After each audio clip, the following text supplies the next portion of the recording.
하나님 감사합니다. 이 시간 우리가 주의 말씀을 듣겠습니다. 살아계신 하나님의 말씀이 우리 사랑하는 성도님들의 마음밭에 심겨져 30배, 60배, 100배의 결실을 이루게 하시고 결실하는 믿음으로 하나님을 온전히 섬기는 하나님의 사람들로 거듭나게 하시기를 기도합니다. 지금 이 시간 말씀의 성령의 은혜가 각 사람을 감동하게 하시고 말씀을 부드러운 마음과 부드러운 귀를 통해 들을 수 있도록 함께 하시기를 기도합니다. 지금 말씀을 전하는 사람과 듣는 모든 사람들에게 하나님의 은혜가 충만하게 임하길 원하며 우리를 구원하신 우리 주 예수 그리스도의 이름으로 기도하였습니다. 아멘. 오늘은 요한계시록의 7교회 중 마지막 교회인 라우디에 교회를 통해서 영적으로 부유한 교회라는 말씀의 제목을 가지고 함께 은혜를 나누고자 합니다. 현대사회의 가장 중요한 이슈 중에 하나는 건강입니다. 점점 나라들이 부강해지고 잘 살게 되면서 우리들의 관심들은 예전과 달리 얼마나 더 오래 살 수 있을까, 얼마나 더 건강하게 이 땅을 살 수 있을까에 대한 관심이 가득합니다. 그래서 각종 방송이나 매체들은 건강하게 먹는 법, 건강하게 운동하는 것, 건강하게 사는 것들에 대해서 많은 관심을 가지고 있습니다. 또 실제로 젊거나 나이를 먹었거나 상관없이 많은 사람들이 그런 것들을 즐겨보고 또 관심 있게 또 지켜보기도 합니다. 그래서 뉴스라든가 신문이라든가 이런 데서는 꼭 칼럼들도 그렇고 한 코너가 이런 것들을 차지하는 경우들이 많이 있습니다. 그만큼 현대를 사는 사람들은 이 건강에 대해서 매우 큰 관심을 가지고 있습니다. 마찬가지로 우리가 신앙생활하고 살아가는데요. 우리가 이 땅에 살면서 조금 유한한 땅이죠. 오래 영원히 사는 땅이 아니지만 이 땅에 짧은 인생을 사는 기간에도 우리는 건강하게 사는 것에 관심이 많은데 우리는 우리의 삶이 마감하고 영원한 하나님의 나라에 가는 것을 믿습니다. 그렇다면 우리가 더 관심을 가져야 되는 것은 영적인 건강이에요. 나는 영적으로 건강하고 부유한가에 대해서 질문할 수 있어야 됩니다. 많은 사람들이 육신의 건강을 위해서 투자하고 애쓰는 것처럼 영적인 건강을 위해서도 투자하고 애쓸 수 있어야 됩니다. 오늘 말씀은 바로 이것에 대한 것입니다. 점점 시대가 풍요롭고 부유해지면서 사람들의 관심이 영원한 것에는 관심이 없고 지금 눈앞에 보이는 일에 훨씬 더 관심이 많이 갔습니다. 과거의 교회들도 고통과 핍박과 환난의 시기, 박해가 가득한 시기에는 영원한 나라, 영원한 하나님의 나라, 영생에 대한 소망이 가득했지만 점점 부유해지고 삶이 나아지기 시작하면서 하나님의 나라에 대한 관심들을 잃게 되고 점점 이 땅을 더 어떻게 살 것인가에 대해 관심을 갖게 됩니다. 그래서 라우디게 교회를 이제 오늘 우리가 살펴볼 텐데요. 이 라우디게아 교회가 그러한 교회였어요. 이 영적인 부유함을 잃고 육적인 부유함 때문에 영적인 관심보다는 이 땅을 어떻게 행복하게 살까에 관심을 갖다가 결국 예수님의 칭찬도 받지 못하고 꾸중을 듣는 교회가 되었는데 오늘 말씀을 통해서 영적으로 부유한 교회에 대한 의미를 다시 한번 새기는 시간을 가지기를 소망합니다. 특별히 그래서 말씀을 좀 살펴보기 전에 라우디게아 교회와 라우디게아 지역에 대해서 함께 먼저 살펴보는 시간을 갖도록 하겠습니다. 라우디게아는요. 필라델피아에서 동남쪽으로 64km 정도에 위치한 도시인데요. 이 도시는 특징이 하나 있습니다. 동서와 남북이 연결되는 도시라서 이 지역이 상업과 금융이 아주 매우 발달한 도시였습니다. 성경에서 이제 뭐라고 얘기하냐면 아주 부유해서 부자들이 많은 사는 도시라고 얘기하고 있습니다. 도시 전체가 굉장히 잘 사는 도시로 정평이 나 있습니다. 어느 정도로 정평이 나 있냐면 역사적으로 이제 60년경, AD 60년경에 이 부분에 큰 지진이 일어나요. 당시에 도시들이 다 폭삭 주저앉고 붕괴되고 도시 전체가 폐허가 되는 경우들이 많았는데 보통 지금도 그렇죠. 어떤 지역이 큰 지진이 나거나 기근이 나거나 태풍이 불거나 수해가 나면 정부에서 특별 구조기금이라든가 구호기금이라든가 보조를 좀 해서 지역이 재건될 수 있도록 하게 됩니다. 그래서 보통 이제 어느 지역이든지 문제가 생기면 정부가 어떻게 이것을 도와줄 것이고 무엇이 필요한지를 조사하지 않겠습니까? 현대도 그렇죠. 과거에도 그랬어요. 로마 정부가 그래서 회파된 도시들, 폐허가 된 도시들에게 이제 사람들을 보내고 조사를 해서 얼만큼의 재정이 투입되고 도시가 회복될 때까지 얼만큼이 필요한지를 연구했을 것입니다. 그런데 라우디게아 교회는요, 너무 잘 살아서 어떤 일이 있었냐면 정부의 보조를 받지 않고 도시를 스스로 재건했어요. 우리가 볼 때 그럴 수도 있겠구나 생각했지만 현대랑 매우 다릅니다. 현대는 그래도 지방자치가 잘 돼 있고 지방의 재정들 뭐 이렇게 운영되기도 하고 그렇죠. 상대적으로 그래서 부자인 동네가 있을 수 있고 또 가난한 지역이 있을 수 있는데 이 당시는 중앙 집권제거든요. 중앙에서 모든 것을 관리하기 때문에 지방 정부가 돈이 풍부하거나 많기가 좀 어렵습니다. 그런데 라오디게아에는 부자가 너무 많다 보니까 자신들이 갖고 있는 돈으로 도시를 다시 재건하는 거예요. 그러니까 얼마나 부자인지를 알 수 있겠죠. 정부에서 주는 돈을 한 푼도 받지 않고 폐파된 도시, 폐허된 도시를 이 당시 AD 60년 1세기의 사람들이 재건했다고 얘기하고 있습니다. 그러니까 그 정도로 부자라는 거죠. 엄청 부자였기 때문에 라오디게아는 주변 도시들이 부러워할 만한 그런 도시였습니다. 그리고 이 지역에는 특산품이 몇 가지가 있었는데 그 중에 하나는 온천입니다. 요즘도 뭐 사람들이 온천 좋아하시죠? 온천, 자연 온천을 찾아서 건강을 위해서 온천에 가기도 하고 그런데 이 당시 히에라볼리라는 라오디게아 근처에 온천이 있었는데요. 이 온천이 굉장히 몸에 좋고 또 많은 사람들이 인기가 있었습니다. 온천이 유명했고 또 한 가지는 안약이 있는데요. 라오디게아의 특산품 중에는 눈에 바르는 안약 있죠. 시력이 좋지 않거나 눈에 염증이 생겼을 때 바르는 이 안약이 있었는데 이 안약이 굉장히 큰 특산품이었습니다. 그러니까 자체적으로도 환경적으로도 굉장히 부유하고 풍부한 도시라는 것을 알 수 있습니다. 그러니까 이 지역에 위치한 라오디게아 교회는 당시 도시가 부자인 것처럼 자신들도 부유했어요. 그러니까 도시가 부자인 도시에 위치한 교회다 보니까 교회를 다니는 성도들도 돈이 많았고 교회 전체적으로 재정도 풍부했고 문제가 없었습니다. 그러니까 성경에 뭐라고 나와 있냐면 7절 말씀에 이런 말이 있습니다. 내가 말하기를 나는 부자라. 그러니까 라오디게 교회는 스스로 인정한 게 뭐냐면 우리는 부유하고 풍부해서 문제가 없다라고 자부를 했어요. 지금도 그렇지 않습니까? 재정이 많고 돈이 풍부하면 할 수 있는 일이 굉장히 많습니다.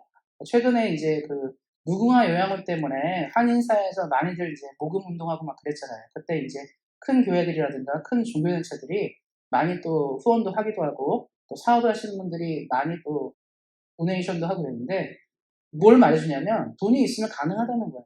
뭔가를 할 수 있다는 거죠. 그러니까 라오디게 교회는 스스로 자부하기를 우리는 돈이 많으니까 하나님을 위해서 할 수 없는 일은 없다. 그러니까 우리가 돈이 많기 때문에 하나님이 학교가 필요하면 학교를 저드리고 하나님이 교회를 필요로 한다면 나는 교회를 저드리고 하나님께서 어떤 무엇이 필요하면 무엇이든지 할 수 있는 교회였습니다. 그러니까 부족함이 없었던 거죠.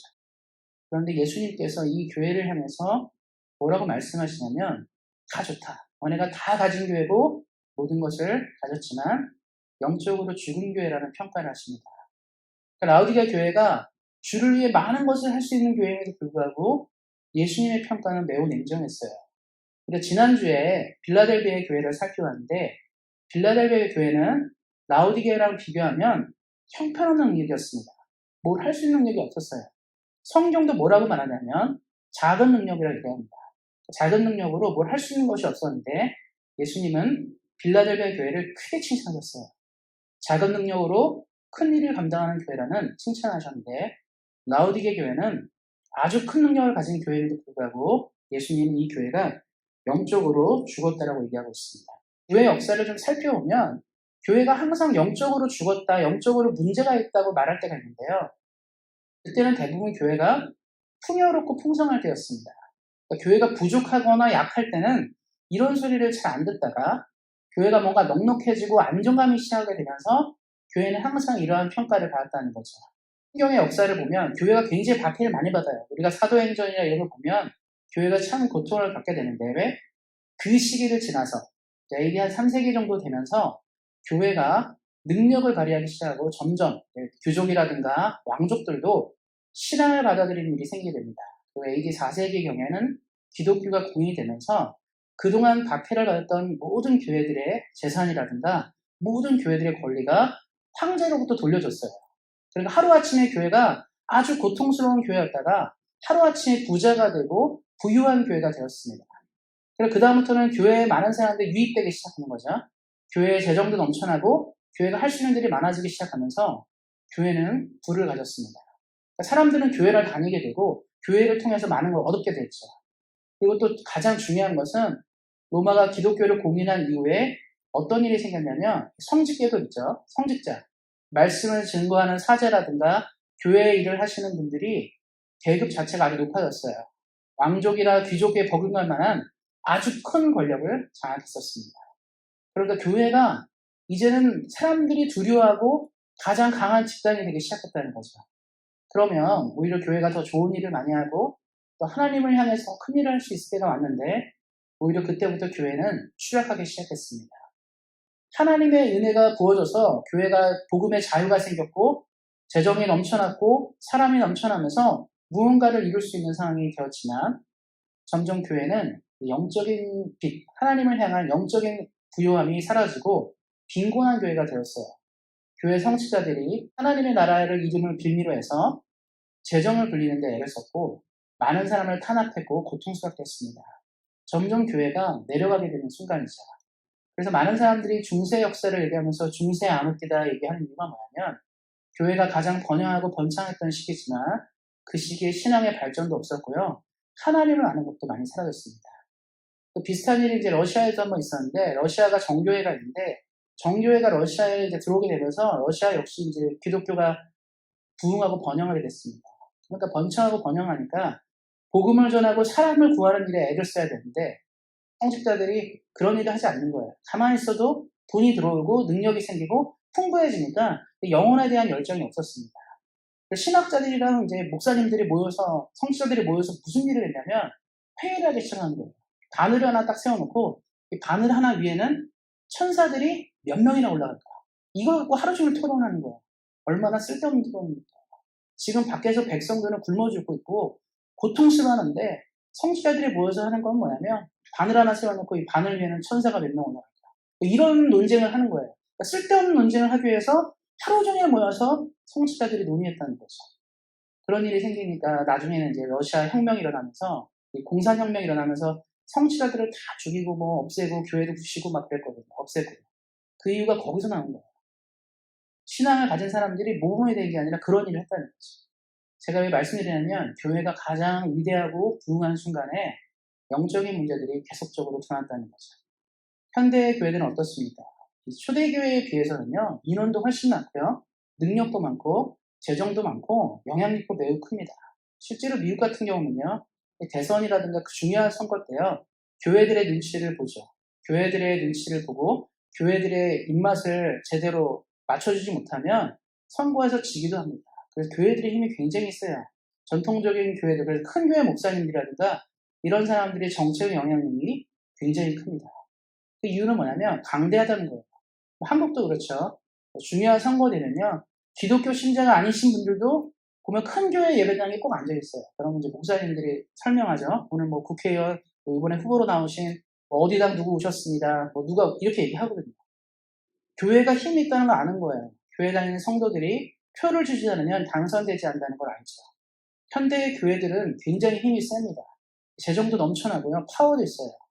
예전에 제가 그 선교 활동할 때, 이제 대학생 때 유럽이라든가 이런 데 전도여행을 가서 활동하게 되면 제일 먼저 물어본 건 뭐냐면 코리아를 하면 사람들이 제일 먼저 떠오르는 건 뭐냐면 여러 가지 것이 있겠죠. 그 당시 이제 월드컵 이런 거 하기 전이었는데 그때 제일 많이 사람들이 물어보는 건 뭐냐면 내가 한국에서 크리스천이고 한국에서 왔다고 물으면 제일 먼저 물어본 게 뭐냐면 Do you know 윤기조예요. Do you know 윤기조? 너는 조용기 목사는 아느냐? 그 정도로 위력이 있었어요. 근데 왜 그런가 했더니 동유럽의 교회들 있죠. 유럽의 교회들이 조용기 목사가 심무하는 여의도 순복음교회랑 연결되잖아요. 그럼 돈이 공급이 되는 거예요. 재정이 공급돼서 교회가 운영이 되는 거죠. 그래서 아프리카라든가 동유럽이라든가 이런 나라들의 교회들은 조용기 목사랑 연결되는 거 되게 옵니다. 그러니까 제일 먼저 우리가 한국에서 왔다, 한국에 온 크리스천이라 얘기하면 우리가 다 한국의 조용기 목사교회에서 온 걸로 생각합니다. 이만큼 교회는 왕성하고 힘이 막강한 능력을 가진 거죠. 사람들이 주목하고 두려워하는 거예요. 지금도 그렇죠. 그런데 예전과 달리 교회가 힘이 없어요. 영적인 위력과 능력이 점점 상실됩니다. 어떻습니까? 교회를 통해서 하나님의 나라와 영광이 드러나고 생명의 말씀과 복음이 증거되고 죽은 자가 살아나며 하나님의 나라가 일깨워지는 역사가 있어야 하겠지만 현대의 많은 교회들은 가진 부에 비해서, 가진 능력에 비해서 그러한 역사가 점점 줄어들고 있습니다. 그 이유는 물질의 풍요가 영적인데도 영향을 미쳤기 때문입니다. 그래서 예수님께서 라오디게아의 몇 가지 문제를 지적해요. 그래서 말씀을 보면 15절 말씀과 16절 말씀에 이것들을 얘기하는데 15절 말씀에 보면 이렇게 나와 있습니다. 내가 차지도 않고 뜨겁지도 아니하도다. 내가 차든지 뜨겁든지 하기를 원하노라. 다른 말로 하면 뭔가 열정이 없다는 거예요. 우리도 그렇죠. 미지근하다는 건 뭐냐면 애매한 걸 말합니다. 차라리 팔팔 끓어서 뜨겁든지 아니면 아주 차가워서 자극을 주든지 해야 되는데 이 교회의 상태는 뭐냐면 뜨뜻미지근해서 뭐 의미가 없는 거죠. 근데 우리가 이제 이 말씀을 보시면서 그럼 왜 이런 표현을 예수님이 사용하셨냐면 제가 아까도 잠깐 말씀드렸는데 라우디게아 근처에 있는 온천과도 연결되어 있습니다. 라우디게아 근처에 온천이 있는데 굉장히 좋은 온천이에요. 근데 이 온천의 특징이 뭐냐면 아주 미지근했습니다. 보통 온천이 엄청 뜨겁거나 그래야 되잖아요. 근데 미지근한 온천인데 이 온천의 특징은 뭐냐면 이 온천물을 마실 수가 없는 거예요. 너무 물이 애매해서 먹다 보면 저절로 뱉게 돼 있습니다. 먹지를 못하면 마실 수 없는 물인 거죠. 먹기 참 부담스럽고 어렵다는 거죠. 예수님이 지금 표현한 건 뭐냐면 신앙생활이 뜨뜻미지근하다. 열정도 없고 그렇다고 뭐 차라리 뭔가 냉철한 것도 아니고 애매한 상황이 있다면 이것은 하나님이 보시기에 하나님 나라에 필요 없는 신앙이라고 지적하시는 겁니다. 우리가 이제 이거 어떻게 생각하시면 되냐면 옛날에는요, 가난한 나라 때는요, 가난한 나라들의 목표가 다 똑같습니다. 온 백성이 굶지 않는 거예요. 병에 걸리지 않고 굶지 않고 먹고 사는 게 제일 중요했습니다. 그래서 먹고 사는 것에 뭐든지 포커스가 맞춰져 있어요. 지금도 그렇습니다. 가난한 나라들이 제일 먼저 원하는 것은 빵, 쌀, 뭐 이런 겁니다. 그러니까 그런 나라들은 음식물 쓰레기라는 말이 이상한 거죠. 틀리지 않는 거예요. 예전에 어땠습니까? 한국이 전쟁 이후에 굉장히 가난했죠. 고통스러울 때 그때 이제 만들어진 음식 중에 하나가 뭐 부대찌개 뭐 얘기 나오는데 뭐 그러더라고요. 이거 미군 부대에서 한 거 이것저것 모아서 찌개를 끓여 먹고 뭐 꿀 뿌려 죽이니 뭐 얘기하더라고요. 그런 거 먹고 살았다고 얘기하더라고요. 먹을 게 없으니까 미군들이 먹다 남긴 것도 주워다가 끓이는 거예요. 그걸 먹었습니다. 그러니까 그런 시대는요, 우리나라가 음식물 쓰레기 뭐 이런 얘기가 말이 안 되는 거죠.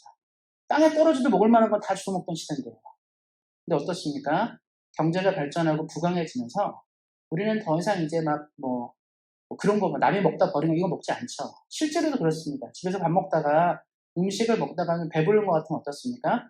적당히 남으면 그냥 남겨 버리라고 그래요. 먹지 말고. 괜히 먹어서 힘들지 말고 괜찮으니까 버리라고 얘기합니다. 이제 그렇게 바뀐 거죠. 음식을 먹고 매일매일 한 끼를 먹는 이런 열정이 이제는 사라진 겁니다. 현대 선진국들의 문제 중에 하나가 음식물 쓰레기에 대한 건데 먹고 남기는 게 아니라 만들어졌는데도 먹지 않고 버리는 게 제가 보니까 놀랐어요. 전 세계적으로 해마다 4천억 달러, 그러니까 한화로 438조에 해당되는 음식물이 그냥 버려집니다. 한 번도 먹지 않고. 이런 일이 생기는 거죠. 왜 이런 일이 생겼냐면 먹고 풍부해지고 누리는 것들이 나아지니까 여기에 열정이 없는 거예요. 옛날에는 한 끼를 먹는 것에 열정이 있었는데 이제 그러지 않는다는 거죠. 그러니까 뭐냐면 감사하지 않는 겁니다. 풍부해도 감사하지 않고 누리지 못하는 거죠. 이렇게 되면요, 음식 자체에 애정이 없어요. 관심이 없는 거죠. 아마 옛날 시대를 사시는 분들은 뭐 거식증 이런 말 무슨 말인지 몰랐을 겁니다. 먹고 토하는 게 말이 안 되는 거예요. 먹을 게 없는데 뭘 먹고 토합니다. 그런데 점점 이렇게 되는 거죠. 우리가 음식에 의하도 우리가 예전에는 한 끼를 먹는데 열정이 있지만 이제는 풍성해지니까 그런 열정 없습니다. 젊은 애들한테 그게 말하면 이해가 안 가요. 오히려 요즘 사람들은 어떡하죠? 하루에 한 끼만 먹고 다이어트하고 이러죠. 옛날에는 먹을 게 없어서 못 먹는 건데 요즘 애들은 안 먹습니다. 점점 이렇게 되는 거예요. 영적으로 우리가 풍요롭다 이런 거, 하나님의 나라에 풍요로운 사람들은 계속 갈증이 있어요. 하나님 나라에 갈증이 있고 계속 하나님 나라에 대한 관심이 있고 그런데 이런 욕구들이 사라지게 되면 관심이 없는 거예요. 하나님 우리에게 원하는 게 무언가를 생각할 때 뭐 관심과 애정이 있어야 되는데 그것이 점점 사라지는 것이죠. 예수님이 그러는 거예요. 뜨겁든지 차든지 해라. 하나님이 원하는 것은 애매하게 있는 것이 싫다고 말씀하시는 거죠. 그럼 왜 자꾸 그러면 이런 일이 생기냐면 풍요로워서 그래요. 만족할 만한 것이 많기 때문입니다. 그래서 영적으로 풍요하게 되면 우리가 하나님의 나라를 위해 더욱더 애쓰고 나아가겠지만 물질로만 풍요하잖아요. 주에 대한 관심이 사라져요. 우리가 이 땅에 관심을 더욱더 갖게 되고 여기서 잘 사는 것을 원하게 됩니다. 그러니까 물질이 풍요하게 되면요, 다른 관심이 안 보이는 거예요. 말씀에도 보면 이제 17절에 나오는데 지금 이 사람들이 얘기한 게 뭐냐면 부자다. 부유해서 부족한 것이 없다. 그러니까 이 사람들은 지금 내가 잘하고 있다고 생각합니다. 풍요롭기 때문에. 우리도 그러지 않습니까? 교회가 재정이 넘쳐나고 사람이 많아요. 그럼 우리 무슨 생각하냐면 이 교회 지금 문제가 없습니다. 일단은 지금 부흥의 시기니까 잘 된다고 생각하죠. 우리가 그것만 본다는 거예요. 그런데 그 이면에 정말 우리 교회가 또 우리가 있는 공동체가 건강하게 성장하냐 성장하지 않냐를 보는 눈이 필요하다는 겁니다. 이것이 없게 되면 하나님의 영광을 위해 살아갈 수 있는 것이 불가능하기 때문에 그렇습니다. 어떻게 보면 요즘에 중국을 보면 이제 이런 말씀이 좀 이해가 잘 가실 텐데요. 중국은요, 좀 특이한 나라 중에 하나입니다. 뭐가 특이하냐면 경제는 이 자유경 시장 경제를 받아들였어요. 그래서 중국이 물자가 많이 돌고 많은 뭐 공장이나 회사라든가 무역이라든가 이런 것들이 미국 다음으로 갈 정도로 세계 2위의 경제력까지 올라왔죠. 시장 경제가 도입된 거예요. 자본주의 경제가 도입됐는데 정치 제도는 굉장히 미개합니다. 공산당 일당 독재고요. 다른 생각이 들어가지 않아요. 뭐 지금 보면 뭐 우리나라도 그렇고 전 세계 많은 나라들이 진보가 있으면 보수가 있고 뭐 다양한 의견들이 있잖아요. 그게 전혀 반영되지 않는 이상한 나라입니다. 일당 독재라는 건 뭐냐면 공산당이 하는 대로만 가야 돼요. 단기를 들 수 없죠. 얼마 전에 이제 89년도에 일어난 천안문 몇십 주년 행사가 있었는데 어떻습니까? 그런 일, 자유와 민주를 위해서 뭔가를 요구한다는 게 불가능한 나라예요. 중국은 지금도 그런 얘기를 하면 사람을 잡아가거나 가두거나 그렇습니다. 뭐 소수민족 문제도 그렇고 그렇죠. 중국에 많은 문제가 있는데 중국 사람들이 그 문제에 대해 인식하지 않아요. 이유는 뭐냐면 배부르니까요. 먹을 것이 충분하고 사는 게 충분한데 내가 왜 거기다 의문점을 제기했는지를 모르는 거예요. 우리가 직접 투표해서 권력을 결정하고 우리가 정치에 참여하고 우리의 의사를 밝혀주는 것이 얼마나 중요한지를 사람들은 알지 못합니다. 왜냐하면 우리 집에 창고가 가득 차고 먹을 것이 넘쳐나고 사는데 문제가 없으니까 거기에 관심을 갖지 않는 거죠. 많은 사람들이 중국에 대해서 여러 가지 얘기를 하지만 중국은 여러 위험부담이 있다고 생각합니다. 그건 뭐냐면 자신의 문제를 볼 수 있어야 돼요. 지금 세계 어느 나라가 자기 마음대로 할 수 있는 나라가 얼마큼 있습니까? 없어요. 근데 중국은 공산당 일당 독재잖아요. 시진핑이 하고 싶은 대로 다 할 수 있습니다. 우리가 볼 때 굉장히 견고하고 강한 것 같지만 많은 문제를 갖고 있다는 거죠. 문제는 중국 사람들만 그 문제를 못 본다는 거예요. 오늘 말씀에 나온 것처럼 나는 부자니까 괜찮아. 라오디게 교회 그랬거든요. 나는 부자니까 아무 문제 없어. 야, 우리 돈도 많고 사람도 많은데 우리가 왜 고민해야 돼? 이렇게 얘기하는 거죠. 정작 예수님이 말하는 게 뭐죠? 육적인 부유함으로 영적인 건강, 영적인 부유함이 없다라면 그것은 큰 문제라고 예수님이 말씀하신 것입니다. 신앙생활은 얼마큼 영적인 일을 하나님 나라가 우리에게 다가왔느냐 오지 않았냐 이 문제 가운데 있어요. 우리가 얼마나 큰 교회를 이루고 얼마나 많은 능력 있는 일들을 할 것인가에 달려있는 것이 아니라 우리 중에 몇 명이나 하나님 나라에 이를 것이고 우리 중에 몇 명이 구원을 받을 것인가에 대한 그 문제 가운데 있습니다. 그러니까 수만 명이 모이는데 그 교회가 만약에 10명만 구원된다. 그럼 그 교회 큰 문제 있는 거예요. 10명이 모이는 게 아니라 10명이 다 구원받는다. 그 교회는 괜찮은 거예요. 퍼센트로 100% 아니겠습니까? 하나님이 원하는 것은 이런 건강한 교회를 원하신 건데 라오디게 교회가 착각을 한 거예요. 나는 부자다. 난 문제가 없어. 나는 괜찮아. 라고 얘기하는 것이죠. 우리 사랑하는 성도님들, 신앙생활 하시면서 많은 고민들이 있으실 겁니다. 하나님이 우리에게 원하는 것이 무엇이고 내가 어떤 인생을 살아야 될 것인가 또 내가 남은 노년을 어떻게 주와 함께 보내야 될 것인가를 고민하실 텐데요. 기억하셨으면 좋겠습니다. 물질적 풍요보다 더 중요한 영적인 부유함과 풍요함들이 우리 사랑하는 성도님들의 삶을 움직이시기를 예수님의 이름으로 축원드립니다. 라오디게 교회는 이 문제 가운데 있었기 때문에 예수님이 이제 해결책, 해결 방안들을 제시합니다. 그래서 세 가지를 얘기하시는데 이것을 구입하라는 거예요. 그래서 하나는 뭐냐면 금과 흰옷과 안약인데 이 세 가지를 사라고 얘기하십니다. 그래서 불로 연단한 금을 먼저 사고 그 다음 흰옷을 사고 그 다음에 안약을 사라고 얘기하고 있습니다. 불로 연단한 금이라는 것은 무엇이냐면 순전한 복음을 말해요. 금속을 재련할 때 이제 용광로에 넣고 금속을 재련하잖아요.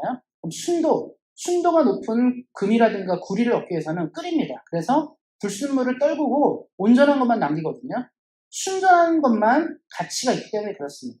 그래서 금을 기준으로 할 때 어떻습니까? 순금이 중요하죠. 99.9%, 24K 이게 중요한 거 아닙니까? 이걸 기준으로 가는 거예요. 그런데 겉으로 볼 때 24K가 있고 18K가 있고 뭐 14K, 10K가 있는데 겉으로 볼 때는 잘 모를 수 있지만 안에 있는 구성품이 다르다는 거예요. 금으로 구성되어 있느냐, 그렇지 않느냐는 다르다는 겁니다. 복음이 그래요. 섞이면 안 됩니다. 하나님의 복음이 섞이면 안 돼요. 예수님 더하기 다른 게 들어가면 안 된다는 거예요. 예수님 더하기 잘 사는 법, 부자 되는 법, 예수님 더하기 건강하게 사는 법. 교회의 메시지가 여기에 집중되면 안 되는 거예요. 우리 사랑하는 성도님들이 굳이 교회까지 와서 교회에서 목사님이 건강하게 사는 건 이렇게 사는 겁니다. 인간관계를 잘하는 건 이렇게 사는 겁니다. 뭐 사업을 잘하는 거 뭐 얘기할 수 있습니다. 그런데 더 전문가들이 많아요. 굳이 목사님들이 설명하지 않아도 우리는 충분히 투자를 잘하는 전문가에게 경제를 배울 수 있고 건강을 잘하는 건강 배울 수 있습니다. 그럼 우리가 굳이 교회에 나온다는 건 무엇입니까? 교회를 통해 듣고 싶은 메시지를 들려줄 수 있어야 돼요. 영원한 하나님의 나라와 영생의 복음이 선포될 수 있어야 합니다. 라오디게 교회는요, 교회가 계속 추종하는 건 뭐냐면 잘 먹고 잘 사는 법, 부자로 사는 법, 우리의 재정을 잘 유지하는 이거를 많이 강조하는 교회이다 보니까 복음이 순전하지 않은 것. 그래서 예수님이 말씀하시는 거죠. 순전한 복음이 선포되게 하라. 그래서 불로 연단한 금은 아주 순수한 복음을 말합니다. 사랑하는 성도님들이 하나님의 순전한 복음들이 성도님들의 삶에 들어가셔서 복음의 사람으로 이 땅을 살아가시기를 예수님의 이름으로 축원드립니다. 그리고 두 번째 필요한 건 뭐냐면 흰옷인데요. 성경에서 흰옷은 거룩함을 얘기하게 됩니다. 교회가 이 시대를 움직일 수 있는 한 가지는 돈이나 능력이 아닙니다. 거룩함이에요. 교회는 달라야 되는 거죠. 교회 다니는 사람이 거룩하게 시작할 때 세상은 우리를 주목해서 옵니다. 어떤 교회가 얼마나 경영을 잘하고 어떤 교회가 얼마나 많은 재정이 있고 어떤 교회가 얼마큼 많은 사람들이 무엇을 하는가에 세상에 관심을 하는 게 아니라 교회는 뭐가 다르지를 보는 거예요. 최근에 뭐 이슬람교가 많이 성장하게 되고 또 많은 뭐 여러 불교라든가 이런 게 많이 이제 성장하는 이유 중에 하나는 뭐냐면 진리가 대단하고 독특해서가 아니라 일단 좀 다른 거예요. 다 보면 대충 살고 뭐 즐길 거 즐기고 놀고 싶은 거 노는 거 막 이렇게 사는데 뭔가 불교는 딱 들으면 살생유택에서 생명을 귀중하게 여기고 뭐 고기를 먹지 않고 비건이 된다든가 이런 거 막 나오잖아요. 뭔가 구체적으로 볼 때 좀 다른 거예요. 그러니까 사람들이 혹시 저 종교에는 뭔가 안정감이 있지 않을까? 그래서 가는 겁니다. 특별한 진리가 있는 게 아니라 뭔가 다르게 사니까 자꾸 거기에 빠져드는 거거든요. 그런데 우리는 진리를 말해요. 예수님의 나라, 하나님의 나라, 영원한 생명을 말합니다. 예수를 믿으면 영생을 얻고 영원한 천국에 간다. 부활한다. 우리 이걸 말하는데 이거를 믿고 사는 우리들의 삶이 다름에 대해서 도전할 수 있어야 되는데 그렇지 않다는 거예요. 교회 다니는 사람도 똑같다는 거죠. 제 말들만 아닙니까? 예수를 믿는 사람도 똑같다. 이 말이 벗어나기 시작하는 순간 교회는 승리할 수 있습니다. 그래서 예수님이 흰옷을 사라고 얘기한 건 뭐냐면 거룩함을 살아. 거룩하게 살아라. 거룩함을 통해서 하나님의 나라가 무엇인지를 세상에 증명하라고 말씀하시는 겁니다. 사랑하는 성도님들이 거룩함으로 이 땅을 살아가시기를 다시 한번 예수님의 이름으로 축원드립니다. 그런데 우리가 거룩하게 살고 복음대로 살기 위해서 필요한 건 뭐냐면 성령의 은혜인데요. 안약에 대해서 얘기하는데 안약은 눈에 바르는 약으로 눈에 뭔가 문제가 생겼을 때 안약을 통해서 눈을 치료하고 시야를 확보하는 데 사용됩니다. 눈의 역할은 뭐냐면 구별하는 거예요. 무엇이 좋고 나쁜지를 볼 수 있는 거죠. 우리 성도님들, 사랑하는 성도님들 운전하실 텐데 눈이 안 보인다. 앞이 안 보이면 운전 못합니다. 눈이 보여야지, 시야가 있어야지 신호도 볼 수 있고 앞에 뭐 사람이 나타나는지 동물이 나타나는지도 볼 수 있습니다. 눈은 굉장히 중요해요. 그리고 우리가 물건을 사러 갈 때 먼저 눈으로 확인하죠. 눈을 보고 이게 괜찮은지 위주를 봅니다. 뜯어진 데는 없는지 물건이 제대로 이제 눈으로 확인하는 거죠. 눈은 뭔가를 구별해주는 힘이 있어요. 영적인 눈이 무엇이냐면 성령이 우리에게 임재하기 시작할 때 옳고 그름을 분별할 수 있어야 돼요. 어떤 뭐 교회에 어떤 문제가 생겼을 때 이게 맞는 거야? 저게 맞는 거야? 그래서 사람들이 그래서 가장 교회에 다니면서 힘든 게 뭐냐면 말에 휘둘리는 거거든요. 이 사람이 이렇게 말하면 이렇게 끌려가요. 저 사람이 저렇게 말하면 저렇게 끌려가니까 듣다 보면 뭐가 맞는지 잘 모를 때가 많이 있죠. 그런데 성령의 사람은 구별할 수 있습니다. 무엇이 옳고 그른지, 무엇이 맞는지 틀린지를 볼 수 있다는 거예요. 그래서 이 성령의 능력이 있는 사람은 시대를 끌고 갈 힘이 생깁니다. 라오디게 교회의 문제는 뭐냐면 뭐가 옳은지 뭐가 좋은지를 모르니까 교회가 그냥 가는 거예요. 그런데 영적인 감동이 있는 사람은 구별할 수 있습니다. 하나님이 우리에게 원하는 건 그래서 성령을 통해서 복음대로 살고 그 복음의 삶을 통해 거룩한 삶을 통해 시대 가운데 도전하는 것입니다. 우리 사랑하는 성도님들이 성령의 충만함으로 온전하게 이 땅을 살아가시기를 예수님의 이름으로 축원드립니다. 우리가 마지막으로 살펴볼 것은 그렇다면 우리는 이 시대를 어떻게 살 것인가에 대한 문제입니다. 특별히 요한계시록 3장 20절은 유명한 구절인데 이거는 저도 예전에 암송했던 말씀이고 또 많은 사람들이 암송하는 구절인데요. 다시 한번 읽어드리면 볼지어다 내가 문 밖에 서서 두드리노니 누구든지 내 음성을 듣고 문을 열면 내가 그에게로 들어가 그와 더불어 먹고 그는 나와 더불어 먹으리라. 혹시 이런 그림 보신 적 있을지 모르겠습니다. 예수님이 어떤 문 앞에 서 계신데 그 그림을 잘 보면 밖에서는 문고리가 없어요. 서 계신 거죠. 안쪽에서 문을 열어야 들어가는 것입니다. 그러면 그 문이 상징하고 그 그림이 상징하는 건 뭐냐면 마지막 세대를 사는 우리가 먼저 예수님의 소리를 들어야 돼요. 그냥 아무에게 문을 열 수 없잖아요. 사탄이 우리를 유혹하고 악한 것이 우리를 유혹할 때 그냥 문을 열면 그 사람 망하게 돼 있습니다. 그렇기 때문에 먼저 중요한 건 뭐냐면 주의 음성을 들으셔야 돼요. 예수님의 음성이 무엇인지, 우리의 삶을 향한 하나님의 음성이 무엇인지를 들을 수 있어야 됩니다. 그래서 먼저 필요한 건 뭐냐면 주의 음성을 들으시는 거예요. 그리고 그 다음에 뭐냐면 주의 음성을 들었어요. 누구누구야 내가 오늘 너와 함께 하고 싶다는 말을 들었는데 또 어떤 사람은 문도 열지 않는 거예요. 들었는데 예수님의 뜻이 분명한데 예수님의 말씀이 들렸고 예수님의 음성에 들려도 불구하고 문을 오픈하지 않은 사람이 있습니다. 그럼 그 사람 역시도 은혜를 누리지 못하는 거예요. 예수님의 음성을 들었으니까 하나님의 뜻을 만났으니까 그렇다면 마음의 문을 여셔야 돼요. 그 문을 열어서 예수님이 들어오시도록 하셔야 합니다. 그리고 예수님이 우리 안에 들어오시면 우리와 더불어 먹고 삶을 살게 되시는 겁니다. 그럼 이거를 좀 해석해보면 어떤 뜻이냐면 우리가 예수님의 음성을 듣는 건 뭐냐면 예수님의 뜻이 무엇인지를 알기 위해 쓰셔야 한다는 거예요. 예수님의 뜻이 무엇일까? 하나님의 뜻이 무엇일까? 내 삶을 향한, 우리 교회를 향한, 우리 가족을 향한, 우리 주변의 친구와 이웃을 향한 예수님의 뜻이 무엇일까를 먼저 봐야 한다는 겁니다. 그러기 위해서 필요한 것은 말씀의 은혜가 있으셔야 돼요. 말씀의 은혜가 없는 사람은 예수님의 뜻을 알 수가 없습니다. 그래서 우리는 오늘도 내일도 말씀의 은혜를 누릴 수 있는 사람이 되어야 합니다. 그리고 그 다음은 무엇이냐면 말씀을 들었습니다. 그런데 말씀을 들었는데 말씀을 들은 대로 예수님을 삶의 주인으로 모시고 살아야 돼요. 그 말씀의 주인이신 예수님을 우리 받아들여야 되는데 말씀은 참 많이 듣는데 변화가 없는 경우가 많이 있습니다. 요즘 시대는 말씀 듣기 굉장히 많죠. 그런데 어떻습니까? 듣는 만큼만 변하셔도 우리는 이 시대를 바꿀 수 있어요. 그런데 어떻습니까? 그렇지 않는 거죠. 그러니까 듣긴 들었는데 거기서 멈추면 안 된다는 거예요. 그럼 그 다음에 무엇이냐? 말씀을 듣고 우리 마음을 열었다. 근데 마지막에 중요한 건 뭐냐면 말씀과 함께 살아가는 거예요. 예수님이 원하시는 삶을 살아가기 시작할 때 우리는 이 시대를 올바로 할 수 있습니다.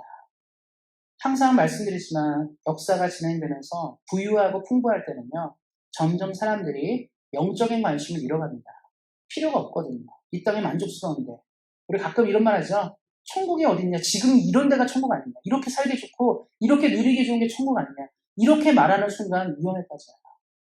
하나님의 나라는 무엇과도 비교할 수 없는데 이 땅의 안락함과 평안함이 하나님 나라와 대신되는 경우도 있습니다. 그렇게 되면 우리는 영적인 추구, 영적인 부유함에 대한 관심들을 잃게 되는 것이죠. 사랑하는 성도님들 말씀을 맺고자 합니다. 예수님은 늘 말씀하세요. 우리 한 사람 한 사람이 말씀하시는 게 무엇이냐면 하나님의 나라를 위해 이기는 자, 말씀 21절에 나와있지만 이기는 그에게는 영생과 생명의 복을 주신다고 약속하고 계십니다. 그러면 우리가 이 땅을 살 때 한 가지가 필요해요. 딱 한 가지. 오늘 말씀에 나온 것처럼 우리는 영적으로 가난한 사람이 되서는 안 됩니다. 영적으로 부유한 사람이 되어야 돼요. 물질로 인해 가난하고 고통할지라도 영적으로는 누구보다 부자가 되어야 합니다. 세상에서 가장 큰 부자가 되어야 합니다. 영적으로는 누구보다 밀리지 않고 누구보다 부족하지 않은 사람이 될 수 있어야 합니다. 그러기 위해서는 말씀의 은혜가 있고 성령의 은혜가 있고 거룩한 삶을 주로부터 살아가시기를 예수님의 이름으로 축원드립니다. 기도하겠습니다. 하나님 감사합니다. 우리에게 은혜를 허락하시고 소망을 허락하신 하나님께 감사를 드립니다. 우리가 이 시대를 살아가면서 하나님의 은혜가 필요하고 하나님의 능력이 필요합니다. 그럼에도 불구하고 우리는 이 땅의 것들을 바라보며 만족하라는 경향들이 있습니다. 하나님 우리의 연약함들을 회개하오니 용서하여 주시고 우리가 오늘 이후로부터 더욱더 하나님의 영광과 나라를 위해 삶을 사는 우리 사랑하는 성도님들 되도록 함께 하시기를 기도합니다. 주님께서 주시고자 하는 풍성한 축복들이 우리 모두에게 넘쳐나게 하시고 온세한 교회가 칭찬받는 하나님의 교회가 되어 이 시대 가운데 영적으로 부유한 교회 되도록 함께 하시기를 기도합니다. 우리에게 가장 좋은 것들을 주신 하나님께 감사하며 우리 주 예수 그리스도의 이름으로 기도하였습니다. 아멘.